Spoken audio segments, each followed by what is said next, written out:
We're heading to Israel now, where our dear leader Sean Plunket has been for the last week or so. My God, I think he's just come out of an air shelter. He's come out of a bomb shelter. I'm not sure what the story is. Sean, g'day. Good morning.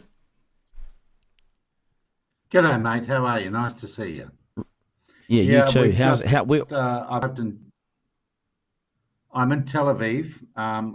We had the day in Jerusalem. We came down here this afternoon, and sure enough, as sure as eggs are eggs, here about 25 minutes ago, this cross currents go off, and I'm looking out over the beach in Tel Aviv, and everyone leaves the beach, and everyone in the hotel, and we go into and when I say bomb shit, it sounds a little bit dramatic. We go into like the internal stairwell of the hotel. Everyone crunches up there, and we spend 10 minutes there, and there's the all clear. But that seems to be there in Israel, and people are very used to it, and there was no drama. I will tell you, tomorrow we've got a bit of a drive. We're going north of the border with Syria and Lebanon, where today there was a terrorist attack close to one of the places we're going, in fact. People died, and a terrorist, and it was described as a attack, so someone drove into someone and got taken out. And just to give you a kind of, and I suppose I'm reverting to being a foreign correspondent, the developments here today are that Hamas have indicated liking getting bombed out of them, and hundreds of people dying by the IDF. They said, we're prepared to talk about another deal. 5 for 7 weeks of ceasefire. And I watched a number of Israelis today, Arab and, if you like, Jewish Israelis, and they said, no, weeks, you give us all of them, the 25 that are still alive. And really a very brutal way, Duncan, the game that is going on here. It is, it's like trade. And what Hamas is saying, give us 7 weeks of ceasefire, 200 of prisoners in Israeli prisoners, and we'll give you 5 of the 25 live people we've got. And, it's a pretty brutal equation, isn't it? Thing that's happened today is you take 500,000 or 500,000 to 700,000. You open your border, take those refugees, or the United States will end all aid of any type to Egypt. So things, Duncan, well, it's funny. Day to day, they're not tense, but Israelis know what's going on, and usually this is debated and talked about on the streets. It's a very, very evolving thing. But I'll tell you what, the amazing thing was, I went into the history of Israel today. I watched again the 47 minutes of the October the 7th, 18 months ago. I watched it 18 months ago in the embassy in Wellington, and it was a hard watch. And I say again, if anyone doesn't, this is a death cult. The stuff I saw today, and they will not release it because it is so horrific, and it would it'd go off on the internet. And I met today a cousin of a young man from the Nova who is still alive and held hostage. And I met the father of a man taken from a kibbutz, a father of 3 taken from a kibbutz. And we sat and we met them straight after we saw them. And we asked them the direct question, how did you feel when the Israeli government broke the ceasefire and started bombing Gaza again? And I almost didn't ask the question, but I felt I had to. And these people, that our relative,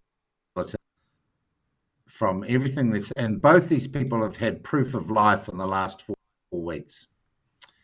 And I've got to tell you the story. One of the women, when they released the and it was televised by they took this young man and another hostage, and they parked them up right in the Red Cross went through a rad of signing some document as if it was a prisoner exchange. And this young woman I too watched her cousin and they were taking them there, them by showing, look, these are being released, but we're going to take you back to the hole in the ground that we have you in. These people have been held hostage, Duncan, for 600 days. And Sean, just come close to the mic if you can. Either come closer or just move away from it. Just one or the other, because it's cutting out quite a bit. Yep. Okay. So these people say they worry that their loved ones will die in the bombing or be killed. But equally, I have been told the Israelis know where these people are being held and they attacking those areas. And did I get a clear answer from these? Not really. It is such a terrible dilemma and situation. But they say if their loved ones are not released very soon, they know they will die simply because they have injuries and they are being kept in conditions and have been for 600 days that will, they're going to expire. Yeah.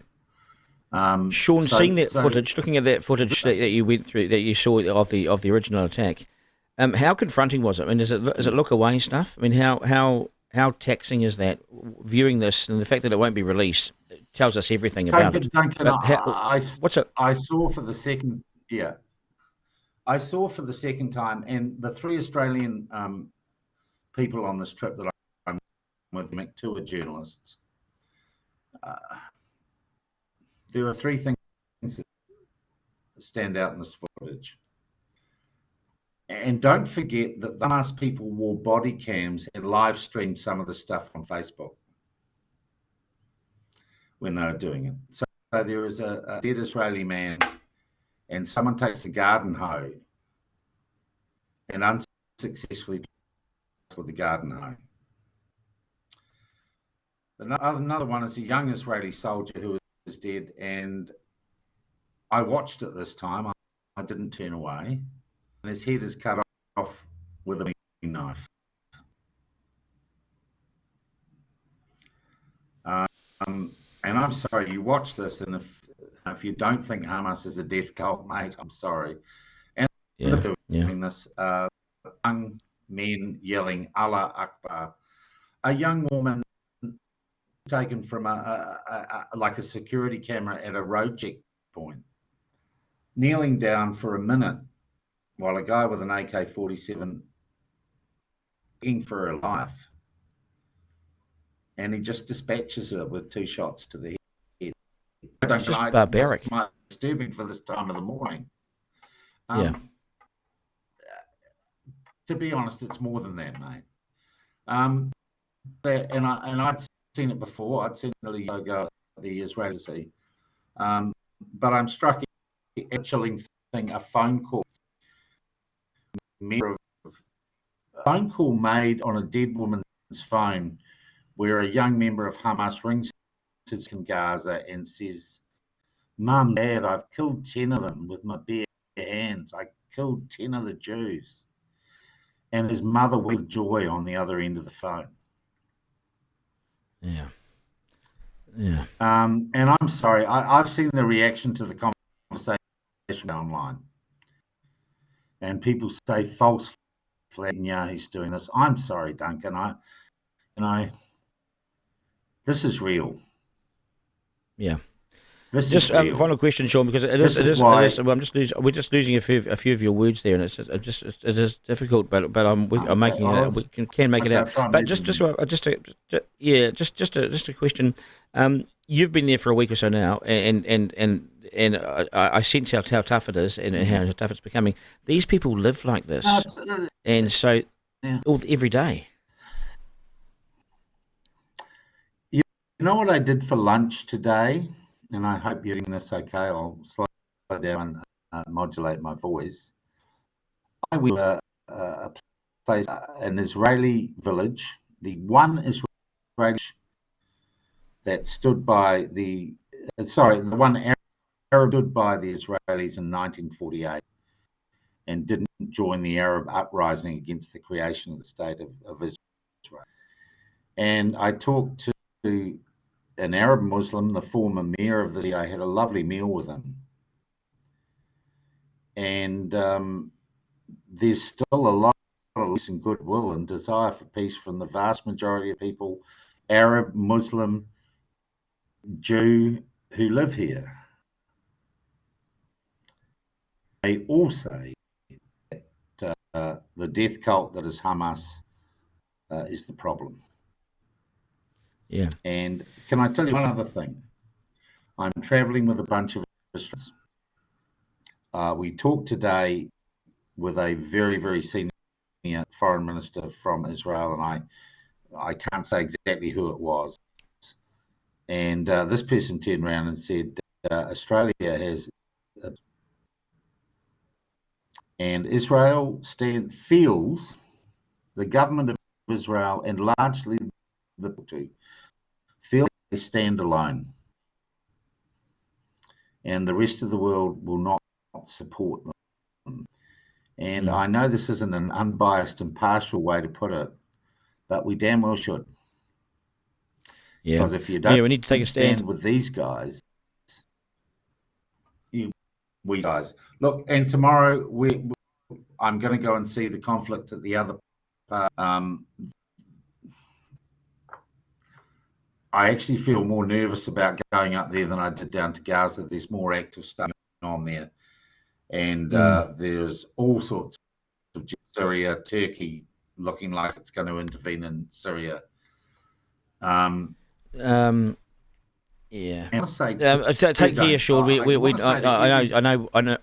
Yeah, I know you're heading to is actually more danger. Yeah, sure. Yeah. But I want to say one other thing to the people who've come on and said this is all this. The people in this country are criticising Benjamin Netanyahu. They know they failed in some area. It's a society that is very self-critical and is not a one-party state. And they don't think everything they're doing right, and that they're free enough and they have enough free speech that they have a very healthy and at times themselves about what they are doing. But they are not genocidal maniacs. Yeah, I hear you, Sean. I'm going to have to take a break because I've got to get through to the top of the hour and I've got a couple of breaks to take. I hear what you're saying. I know it's tough. Good luck tomorrow. I want to come back to you tomorrow because we've got you're heading to the border. You see up towards Lebanon. So that to me sounds like it's the danger increases as well. It's where the hotspot is as well. Okay, mate. Take care, Sean. We'll catch you tomorrow. All right, buddy. Talk. Okay. Cheers, mate. Look after yourself. I understand what you're telling us here. Yes, the sound is difficult. He's in a war zone and he's trying to get the report out. And you're telling me that the sound is in and out. I know. And I apologise for that. There's not much I can do from here.